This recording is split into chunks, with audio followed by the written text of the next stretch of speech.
Greetings everyone, welcome to the Divine Order and the Universe Reading and Commentary series. Greetings, everyone. Yes, let's start reading.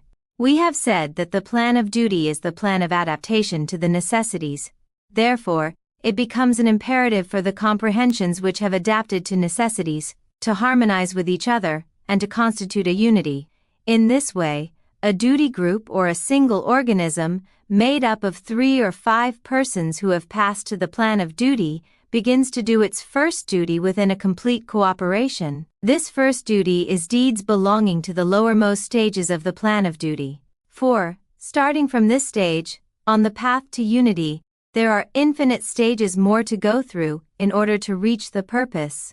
That is, to adapt the whole of the original necessities and to merge completely with the harmony. Between the unitary and these initial stages of duty, there are innumerable activities, deeds, duties, and states. However, even at these initial and relatively simple stages, there are very great deeds and duties in world measurement.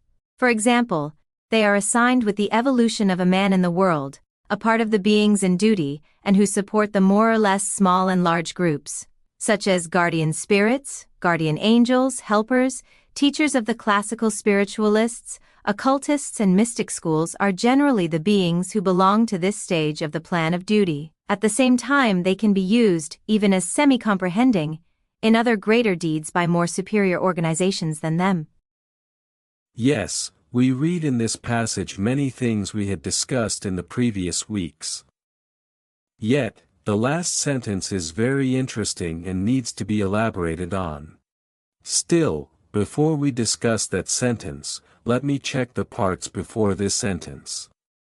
Yes, the state of unity, the levels of that state. I mean, this passage expresses how the unity of the groups gets developed and reached, that unity of the unities, that how the understanding of unity gets developed.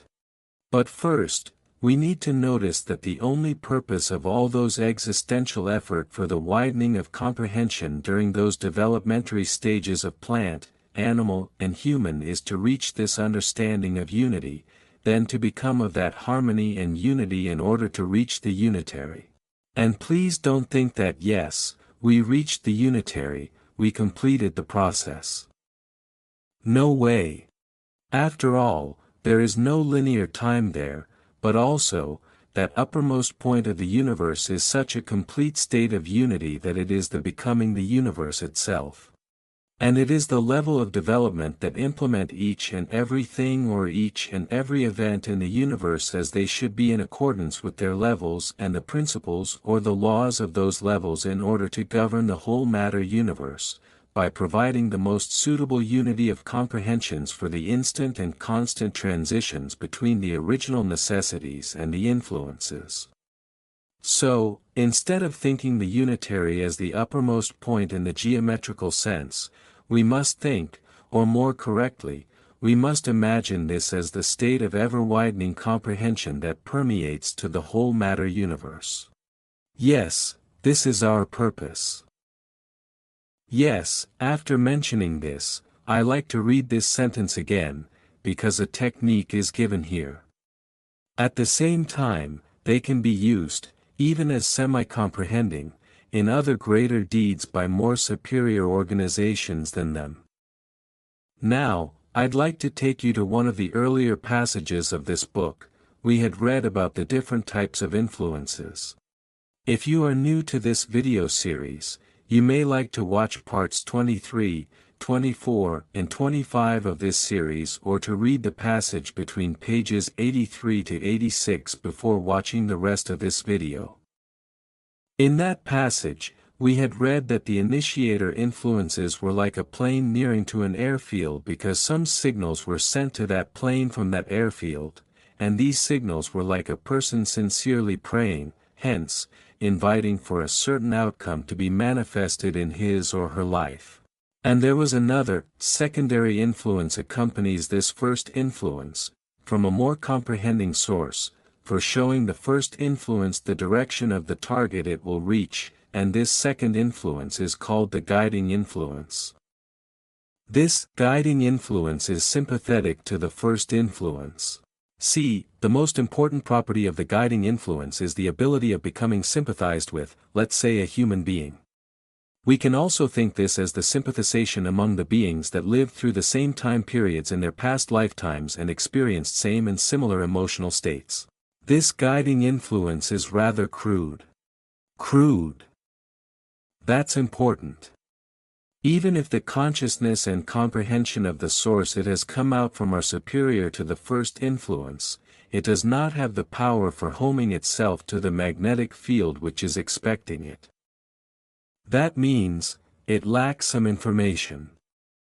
And here, we must understand that influences are the beings in duty, beings with duty, and the target may be a mediumistic connection or a duty to be performed by a group of guiding beings, or classical spiritualists, occultists and mystic schools as mentioned in this passage. Please notice that all of these have the same mechanism, the simplest forms of its working. So, we now build upon the knowledge on the influences we had read in those earlier pages, and here we grasp how the mechanism mentioned earlier works in practice. Therefore, let me merge the knowledge in that earlier passage with this one. The guiding influence is newly appointed as the guiding being that has a certain level of knowledge to take on a duty, and that can contact higher levels and the initiator influence, that is, a being that prays or wishes things etc. And this guiding influence has a modulation that can sympathize with the initiator influence. Still, we talk about the guiding being. This is a mechanism. When we say or mention the guiding being, most people imagine it as a person. However, we must think it as a group of beings that completed the plan of love and started to take on duties at the initial levels of the plan of duty. So, please don't think beings as humanoid or anthropomorphic shapes. We now talk about the beings that exist in the spherical spacetime, and there, talking about one person, a group of persons etc. is out of question. In the spherical time, everything and everywhere and everywhen is one. Yes, these encompassing influence mechanisms have been personalized in the religious texts, legends and symbolism. For example, we read archangels that are called Gabriel, Azrael. Now, we read in this passage that guardian spirits, guardian angels, helpers, teachers etc. they can be used, even as semi-comprehending, in other greater deeds by more superior organizations than them. And this is so normal and logical in the workings of this system. Because we talk about the need of decreasing the intensity of the incoming influences from higher levels. Let's say, one side is 3000 volts but the other side is just 220 volts. What should you do? You should place relay stations with lots of resistors to regulate the current. Yes, this is the way.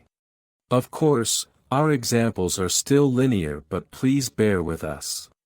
Again, if you can combine the knowledge on this earlier passage about different types of influences with the knowledge given in this passage we just read, I am sure you will gain many further insights. One of these types is propulsive influences that prevent the initiator or first influence to become sympathized with other secondary influences than the guiding influence that's sent to, let's say, to a person praying sincerely for something. As you see, propulsive influence does not directly connect to the first influence, no, it utilizes the guiding influence. Or in other words, beings in duty at the higher levels use the guiding beings at the initial levels of the plan of duty. In this passage, that phrase of even as semi-comprehending may be confusing, so I'd like to say a few things on this. This does not mean that all those listed in that sentence are unconscious while being used. Please remember that. The mechanism of influencing begins with a choice of willingly asking or inviting an influence. And that state of total comprehension is only possible in the plan of duty, at the ever higher levels of that plan, beings gain a total comprehension of the level they are in, or you have the total comprehension of the duty you take within that group, system, organization, or cadre. As you may remember, we previously mentioned many times that what generally named as my guardian angel or spiritual guide is not a single being, but a group of beings that took mutual duties for realizing, let's say, Tülin's life purpose or life plan. Now, if you remember, for those beings in duty at the spherical spacetime, 500 to 700 lifetimes of the being that currently living in this world as Tülin happen at the same moment. Because they have taken this duty, and they have the total comprehension regarding Tülin the being's life plan. Consequently, this spiritual guide, more correctly, group has complete information of the past, present, and future of Tülin, what she left unfinished in the past lifetimes and what she needs to complete in her current or future lifetimes by her choices and decisions, her encounters, events in her life, etc. And because of this knowledge, when a higher-level group or organization sees a necessity of that being has to perform a function in another country, group, society, foundation, etc., then the beings in duty at that group or organization send influences to the magnetic fields of the duty group that acts like the guiding being of Tülin, and begin to utilize that group's comprehension about Tülin. And what is meant by using or utilizing is to be directed, to be motivated, to be sent, to be propelled or routed towards a certain aim, to be involved perhaps as a lower step in the realization of that duty, etc.? Yes, in that sense, the total comprehension of the beings in duty is as much as the scope of their duty, as their degree of involvement in the organizations, etc. And if you remember, we had read that even the beings in duty are tested. So, as their comprehension gets widened in ratio the duties they take and perform, they join to higher and wider organizations in a hierarchical manner. And after all, this semi-comprehending state is a state of a very high level of comprehension compared to our current level.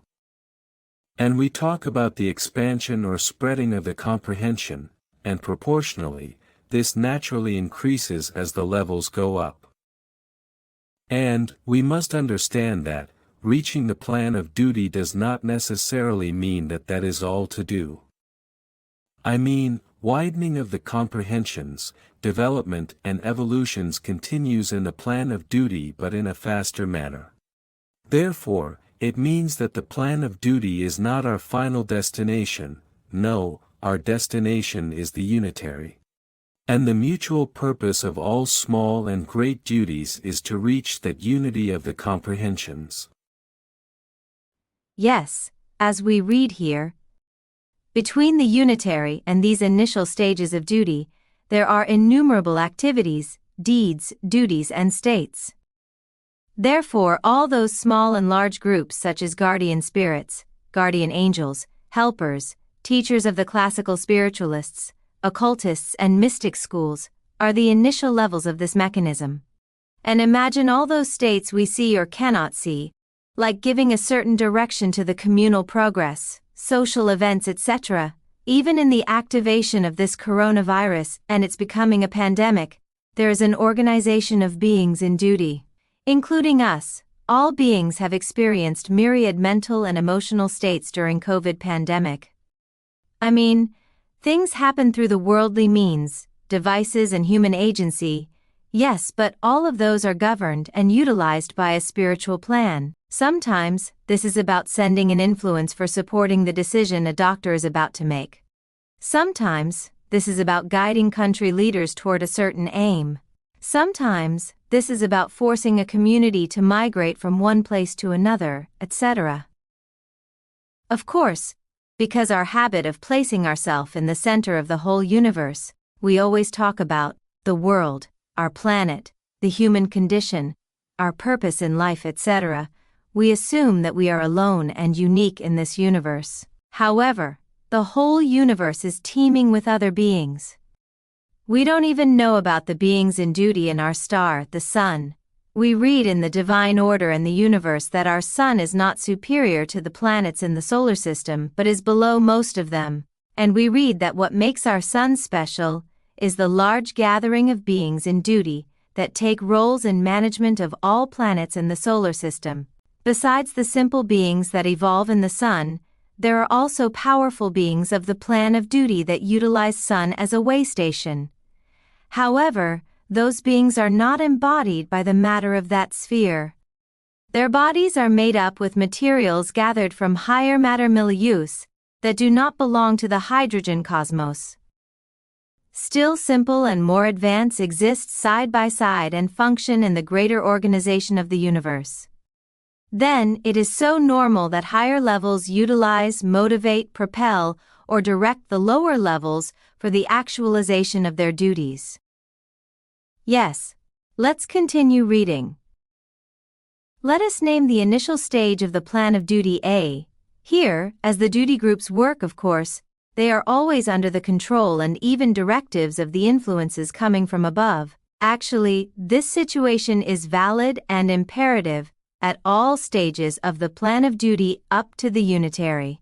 The symbol of the cone of light descending from the unitary, which we previously gave, always explains this imperative. As a duty group works at Plan A, under the supervision of a higher group of duty at Plan B, we call the higher group B as the organizer, and the group at Plan A the organ. So, the groups at stage A swiftly take distances on the flow of the original time by rendering duties with the perceptual time technique, and because of these activities, they widen their fields of adaptation. In the meantime, their deeds, duties, and obligations increase and widen their scope accordingly.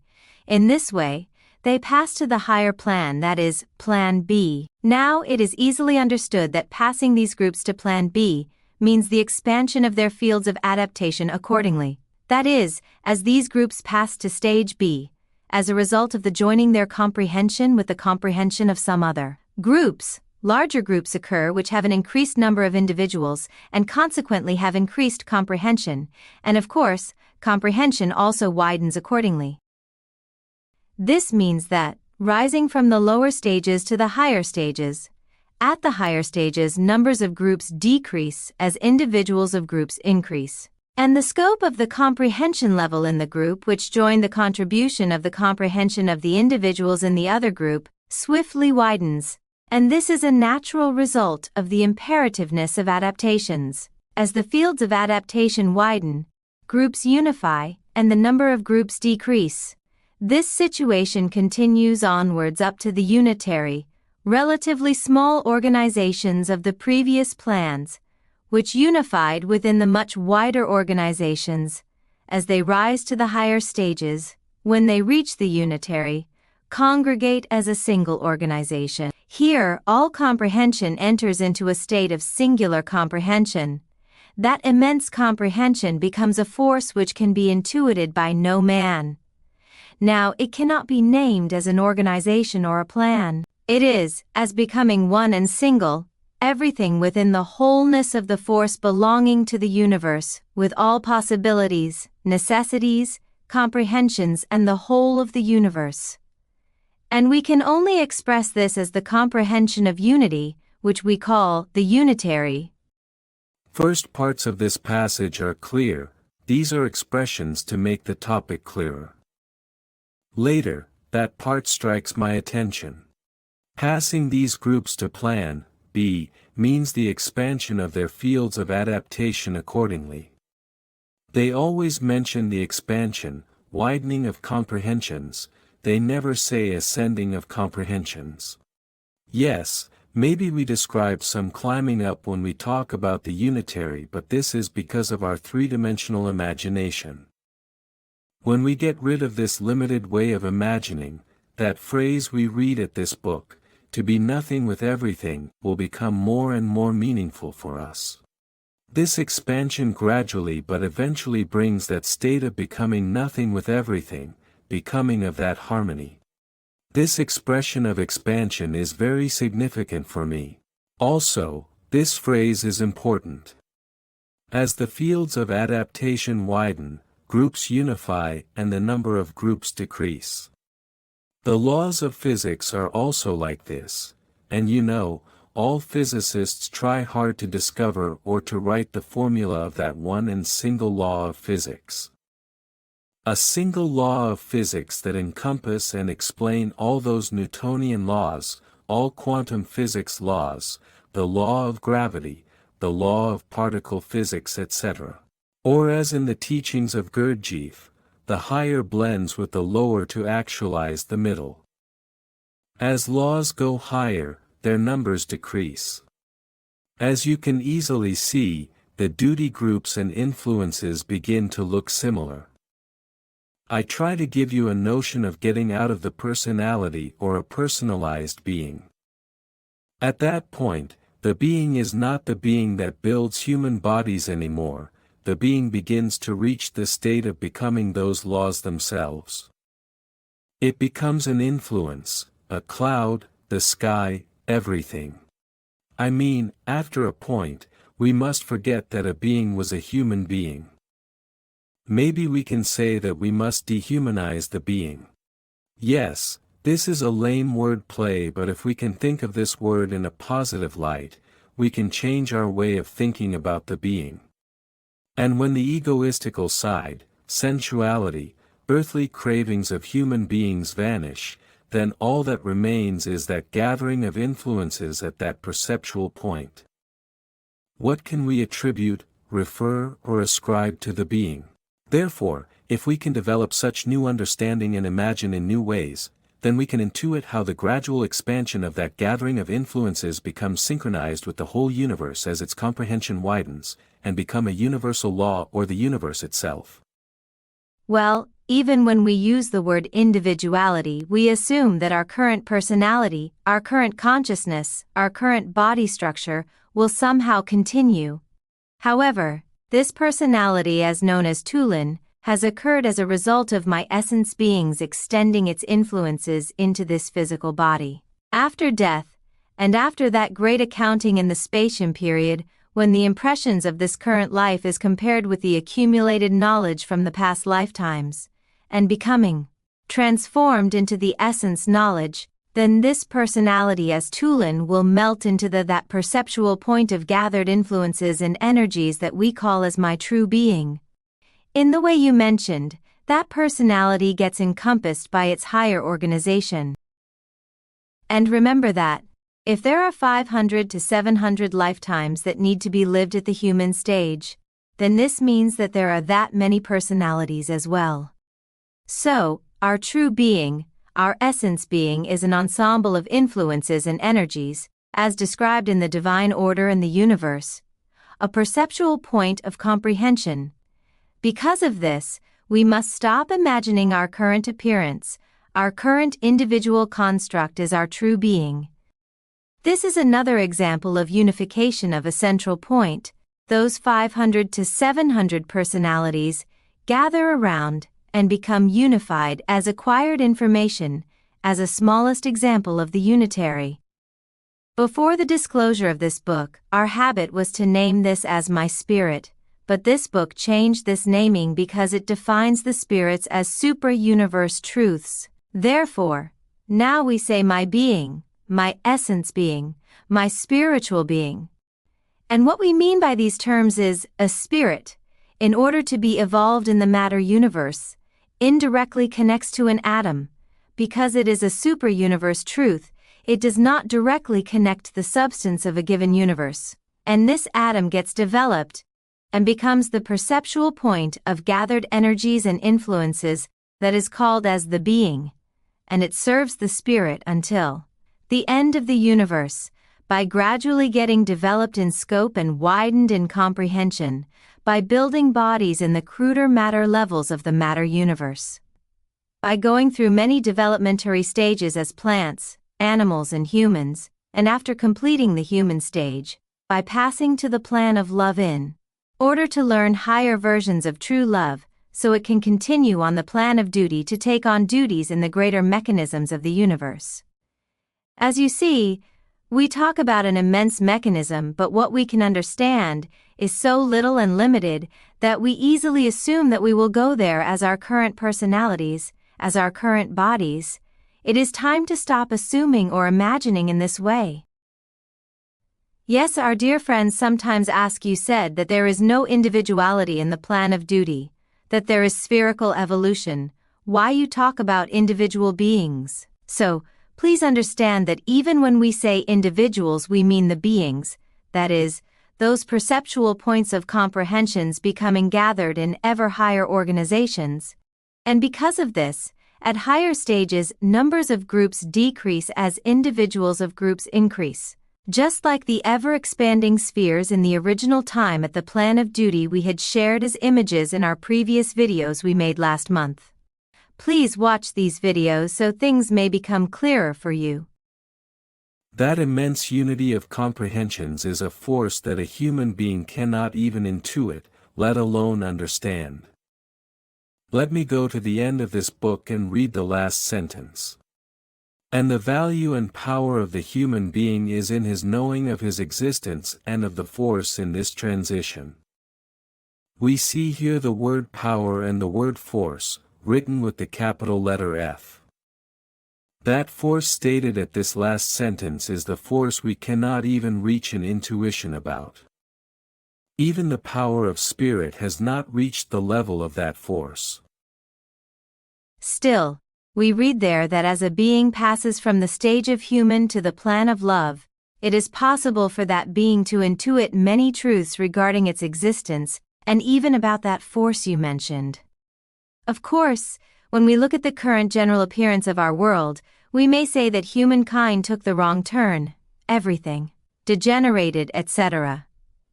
Yet at the background of all those seemingly doom and gloom, there is the high level the humankind reached in the existential sense. Let's not forget that the current appearances don't show the true developmental levels of the beings. We are like senior students that need to complete junior level grades before becoming entitled for graduation from the school. It does not mean that our being's developmental level is low, insufficient, etc. Yet because we judge and classify what we see in our world through our worldly personalities, we may become hopeless and judge things and people harshly. And we love to classify the developmental levels, either ours or others. That being is from the fourth dimension, this teaching is from fifth dimension, etc. Yes, these are signs of our egoistical tendencies. That is why we need to move beyond the games of ego. And please don't assume that spiritual people do not succumb to these games of ego. No, tests and trials are valid in every reality. Yes, let's continue reading these last two passages. Here we will state a point which we previously mentioned, for the last time. It should not be thought that with the above expressions, a theory of pantheism has been meant which is valid in the world. What has been said here are only necessities and truths belonging to the matter universe. In the book it has been repeated over and over that the matter universe is but a means as well. The end of these means is the realization of the part of the needs of the spirits belonging to our universe which we can name as evolution, and this is expressed by the unitary. Therefore, the knowledge given in the above sentences belong only to what is afoot in our universe. Beyond it, there are such endless needs and truths and unattainabilities that even the word infinity is a far cry to express it, and the universe cannot afford them, and universe comprehension cannot reach them. Actually, as has been openly stated in the first parts of the book, the purpose of all these universe events and universe occurrences is the realization of the states of the truths, which we call spirits, that we never know about their qualities, which are accepted as the evolution belonging to our universe, and symbolized by the concept of need, and the unitary, which we cannot completely comprehend, is the expression of this realization. Everything comes to the universe from there, the universe is governed from there. The plenary beams of light which conduct the universe and make the universe exist by becoming every speck of universe gush from there. In short, the unitary is a total comprehension, necessity and possibility of universe, which cannot be grasped by the beings, and which can be reached by them only after entering there. To tell mankind further than this is impossible and unnecessary. I have nothing to add to these passages, it is so clear, so clearly expressed. Yet, I can make a suggestion or give an advice to our dear friends related to the term of infinity mentioned in the first passage. The more we widen our understanding about infinity, easier we can understand about the comprehension, time and space. Let's do a thought experiment. What comes to your mind when I say infinity? A kind of bigness, greatness, something with a very big size, correct? A space, a distance, a height. Our habitual way of geometrical imagery, our knowledge and perception of geometry right away compel us to imagine in this habitual way. Even the unimaginable distances between particles and the quantum level of matter or light years between celestial objects in space that are of hydrogen cosmos are all about the size, magnitude, vastness. However, the infinity mentioned here is not that. We now talk about such an infinity that adjectives like big or little, great or small don't mean anything anymore. The infinity we now talk about is everything that can be everywhere at the same time, and perceptual time and space may make some sense to us when we begin to think infinity like this. Infinity as stated here is the increase in the possibilities, or possibilities becoming innumerable. I mean, then how great is the magnitude is not important anymore. If we study parallel universe theory or quantum mechanics, soon, we can understand that this infinity is not about the vastness or magnitude. Then, topics like a being in duty cannot make a mistake and does its duty in the complete sense, or the state of vanishing individuality and the gradual emergence of group organizations become more meaningful when we combine them with this sense of infinity. I'd like to underline a few sentences in the first passage. What has been said here are only necessities and truths belonging to the matter universe. The knowledge given in the above sentences belong only to what is afoot in our universe. Beyond it, there are such endless needs and truths and unattainabilities that even the word infinity is a far cry to express it, and the universe cannot afford them, and universe comprehension cannot reach them. So, please don't think that there are parallel universes the spirits evolve simultaneously. We already read in this book that there is an absolute inaccessibility between universes, universe substances, and spirits. Therefore, we need to remember that everything we read in this book is all about the matter universe, and mostly about our hydrogen cosmos. I'd also like to say a few things to some of our dear friends that may think that in the subtle realms or in the plan of duty, the laws of quantum physics work. Or the plan of duty is a single level and everyone finds each other there and they are given some duties and ascend from lower duties to higher duties, etc. It is time to stop thinking in anthropomorphic manner if we really want to understand the plan of duty. And even if we catch some similarities between some characteristics of the quantum physics and the workings of the plan of duty, these may be only some shadows of the quantum physics that are cast on the world. I mean, the working principles of the world are only the shadow of the quantum physics. Yet beyond that there are higher laws that are more encompassing as they go higher but less in numbers. We only know that there are such laws and universes. But our knowing stops there. We don't know about these. And there is no need for us to know, anyway. I'd wanted to elaborate on this topic of parallel universes, because there is a delusional thinking about these, as though I experienced something in one universe but something different in another one, like, I am poor in this universe but very rich in another universe, etc. There is no such knowledge in the divine order and the universe. I think such ideas are due to our fantasies, wishes, desires, or wishful thinking. Well, if we can grasp some intuitions about the perceptual or spherical time comprehension, then we may think that possibility of parallel universes can be experienced at the levels near to our world. I mean, in a simplistic manner and within a very limited spacetime of the matter universe. I mean, the theory of parallel universes can be proved in a formula but not in practice, of course. Actually, the simplest example for the perceptual time is the spatium. When I had started to read spiritual literature, an elder brother had explained it to me, and then I thought, well then, if there is another me in the past, we can make a connection to the spatium and talk to my past self, and asked about his whereabouts etc. And this questions was in suspension in my mind until I got regressions therapy training, and only then, pieces of the puzzle are placed. What we do in past life regression sessions is like, of course, these are course examples but again, all those past lifetimes from the perspective of the spherical time are just a single lifetime, and we already have lived all of those lifetimes. Here are your parallel universes. Actually, these are a single lifetime. In this sense, you can even say that there is no reincarnation, because the wildest version of the reincarnation has already occurred when seen from the perceptual time.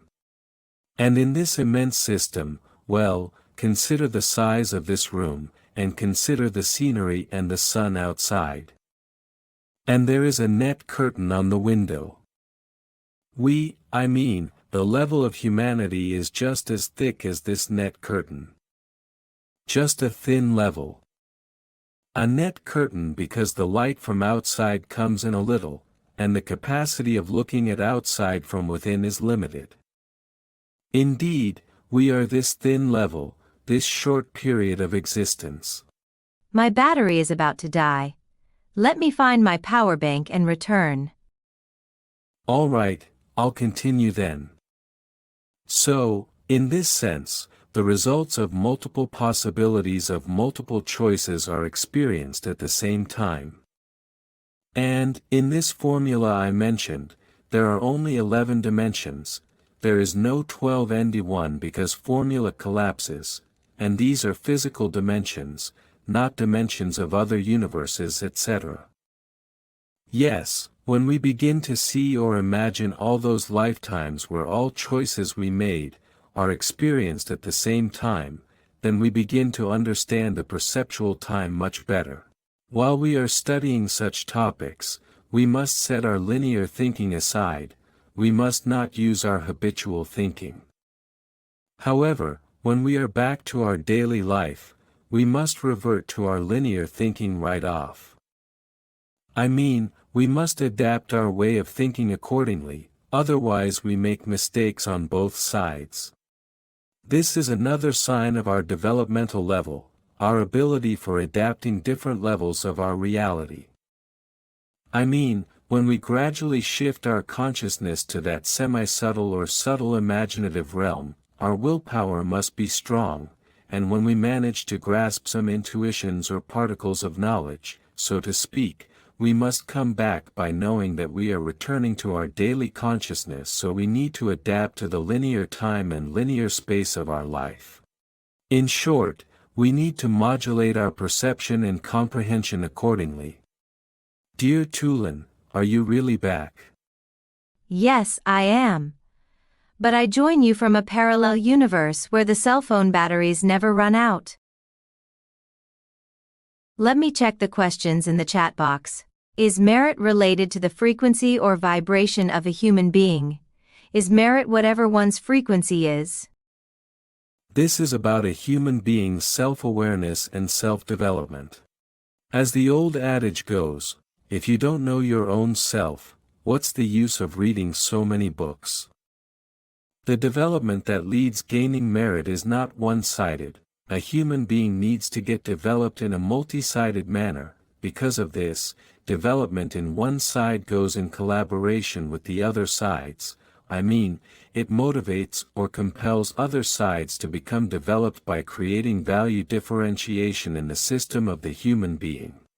If a human being does not hinder this multi-sided progress by remaining unaware towards his or herself, the development in your energy leads the development in your biology, in your existential level, your aura widens, your energy body begins to work in a balanced way. In short, as your merit increase, your vibrations elevate and proportionally. The laws and the levels of comprehension or the beings in duty you will begin to be sympathized with become more and more from the higher levels. And as your sympathization increases, you become synchronized with the others in the system your merit determines. In other words, you begin to become of that system. And of course, there always will be higher and higher levels of development. Another question which may give us a chance to correct a misunderstanding. Do spirits that will make a first contact with matter universe enter from the unitary and get connected to the amorphous matter? I'd like to suggest this dear friend to watch the previous videos in this series, starting from the first one because these fundamental and main topics were already discussed in detail. First of all, no spirit connects to the amorphous matter. Amorphous matter becomes activated with the initial motion given by the original principle. There is no direct contact between spirit and amorphous matter. Secondly, because of this first fact, spirits don't enter or don't exit the matter universe. Because their substances and essences are not same or similar, spirits are not in the universe. See, we still talk about inside-outside. This is all because of our linear, three-dimensional, geometrical thinking habits. Matter universe does not have an outside or outside, it does not have a shape. Not a sphere, not a trapezoid. Not a cloud. The space we observe is not the matter universe, it is only a small level or stage of it. Therefore, spirit does not barge in the matter universe. Through the sublime knowledge of the original principle, and via a mechanism of reflection or induction, spirits accompany, observe and witness the developmental processes of matter.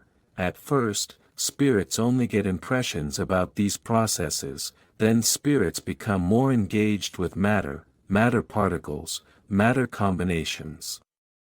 The spirits we talk about at this point are at a level that is unexperienced about matter. However, the spirits that are relating to human beings, my spirit, your spirits are at a higher level due to the evolutionary development they went through in the matter universe so far. Do we feel our spirits? And no, saying that we do would be wrong. We can only feel or sense our own being, more correctly, some flashes of its comprehension and influence over us. And our beings are only the vehicles of our spirits in this hydrogen cosmos.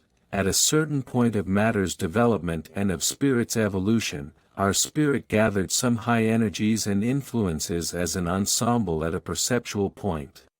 So, there is an indirect but very strong connection between a spirit, its being, and the body that being builds in the hydrogen cosmos. Yes, thank you for this clarification. As you suggested, if our dear friends get confused by some topics and concepts, we advise them to watch the previous videos in this series. After all, this is our 68th video, and we have read and discussed 2/3 of this book. So please, start watching from the part 1. Alright, before we finish, let me thank Bilgehan for accompanying me this month. Your examples and comments were so useful as usual. Thank you. It is always a pleasure. Wishing you all a good week. Hoping to see you in next Monday. Good evening, everyone.